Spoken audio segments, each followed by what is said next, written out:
Assalamualaikum warahmatullahi wabarakatuh teman-teman.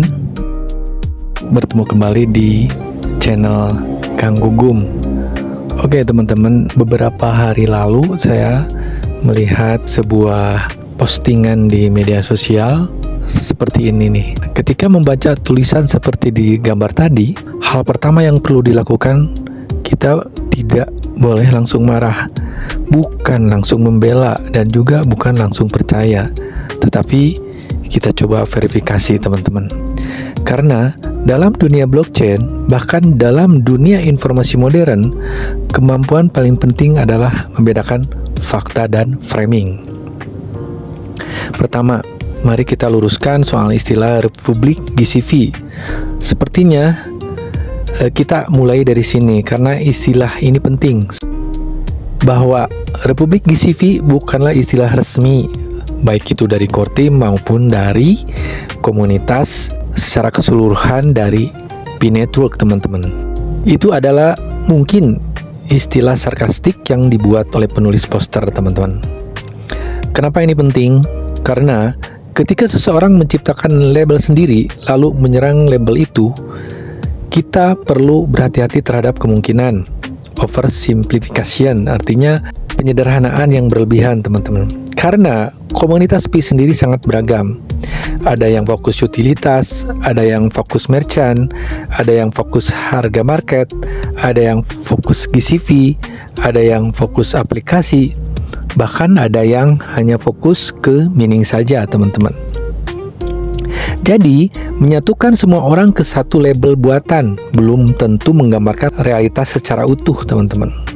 Yang kedua, kritik itu boleh, tapi verifikasi tetap penting.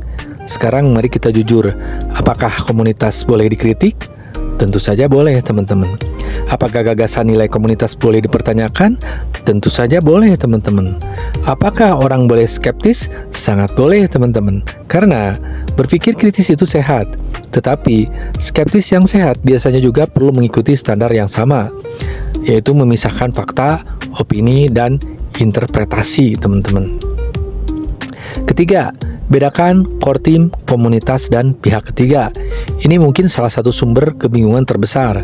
Banyak diskusi Pi tercampur menjadi satu, padahal ada beberapa lapisan berbeda. Satu, yaitu Pi core team.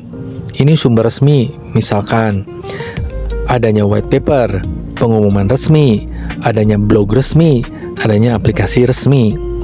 Yang kedua, ada komunitas pionir. Ini jutaan pengguna.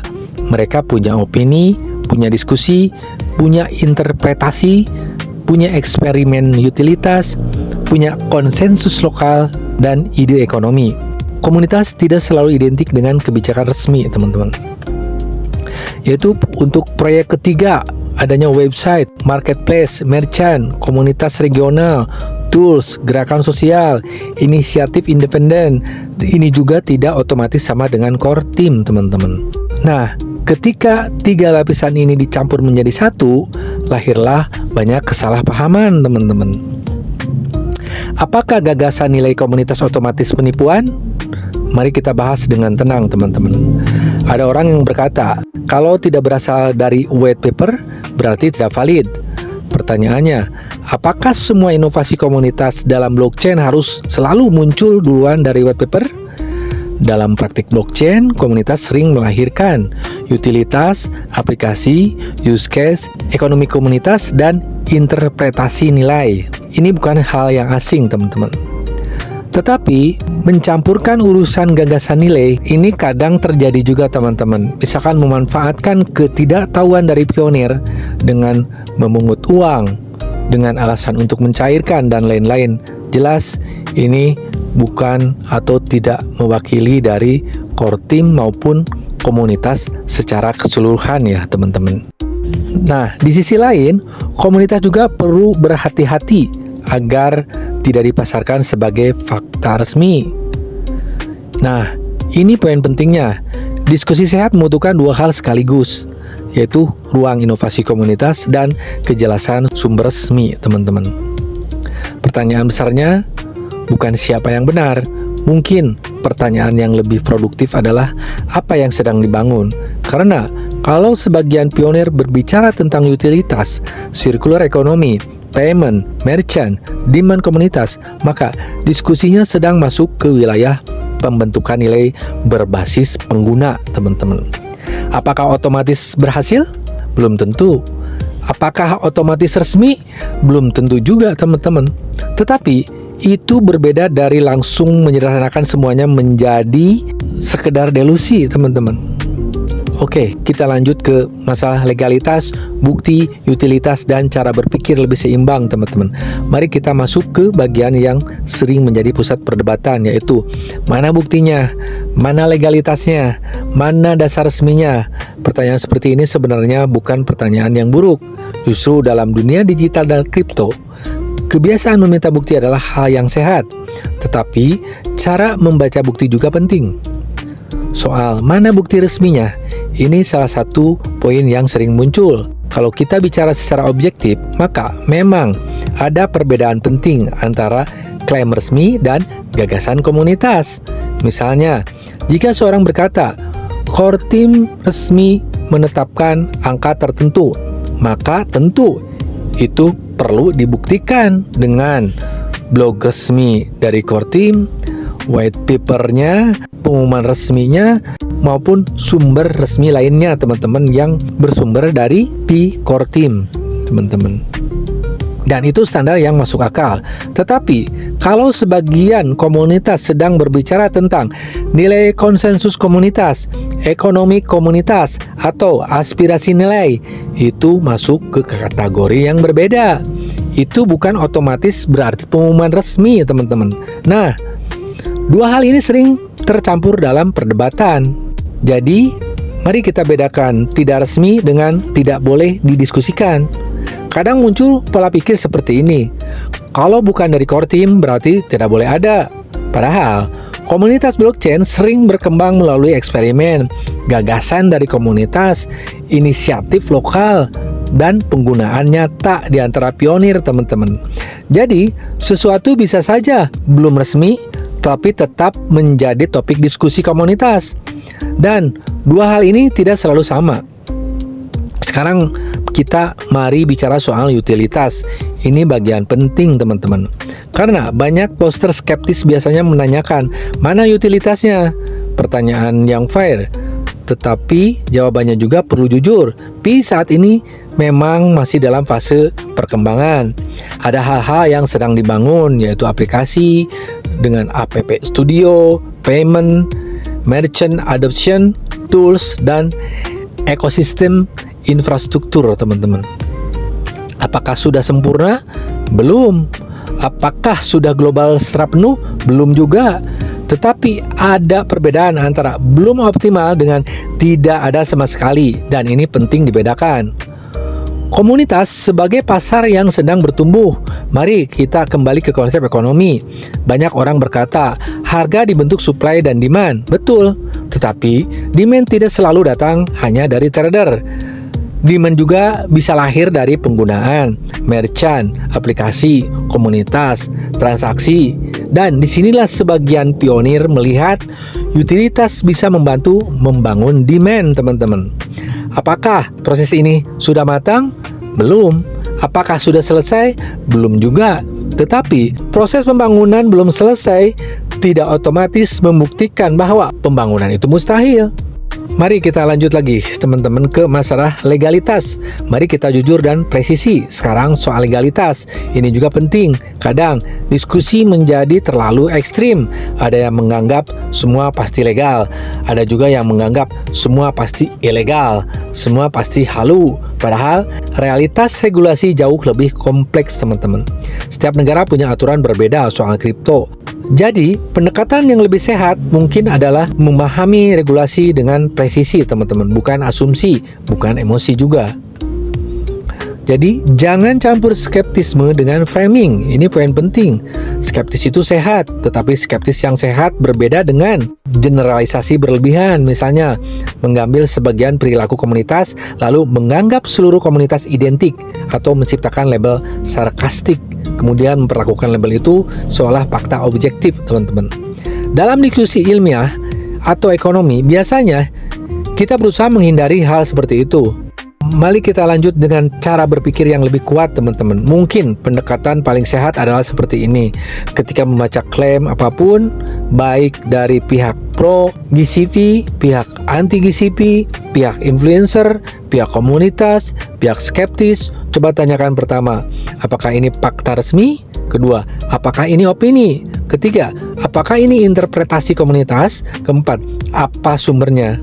Kelima, apakah ada framing atau penyederhanaan berlebihan?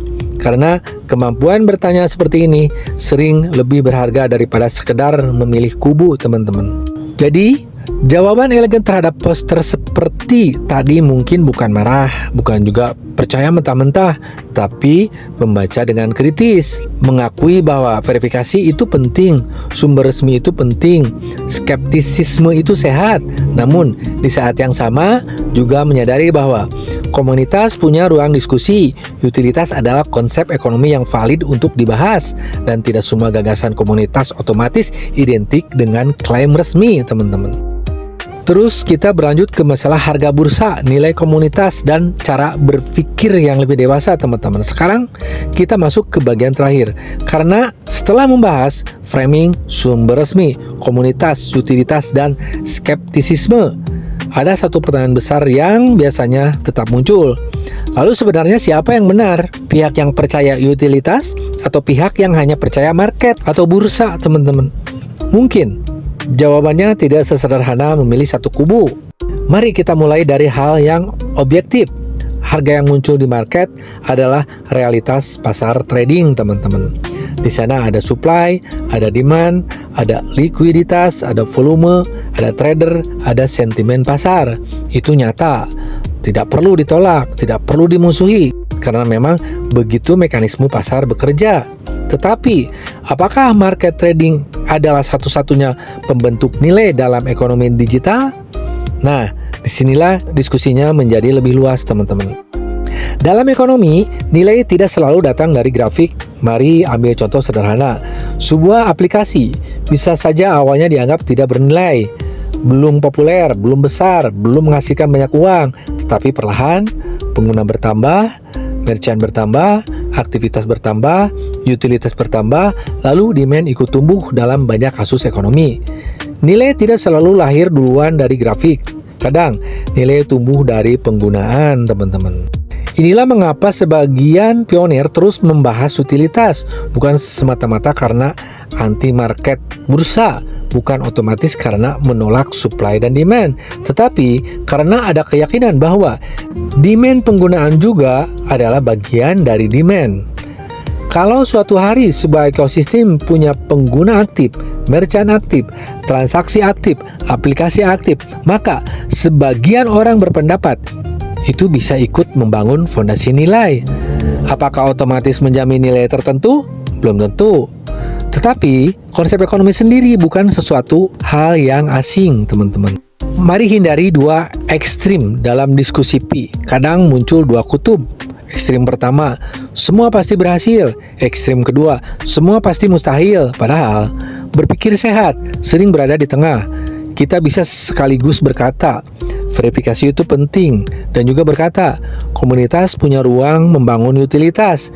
Kita bisa menghargai market reality tanpa otomatis menolak ekonomi yang muncul dari komunitas, teman-teman. Jadi, untuk labeling tidak membantu diskusi.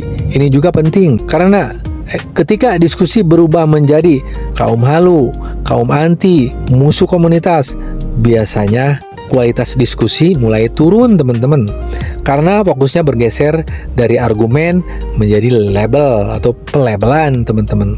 Padahal pertanyaan yang lebih produktif adalah apa faktanya, apa sumbernya, apa opininya, apa interpretasinya, apa yang sedang dibangun. Jadi cara berpikir yang lebih kuat untuk pionir mungkin ada beberapa prinsip sederhana yang bisa dipakai, teman-teman. Pertama, bedakan resmi dan komunitas. Tidak semua ide komunitas adalah pengumuman resmi. Kedua, bedakan skeptis dan sinis.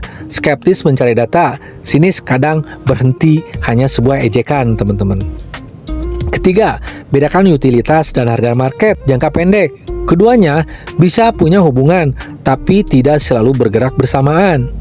Keempat, jangan mudah terjebak framing, baik framing dari pihak yang terlalu optimis maupun framing dari pihak yang terlalu negatif.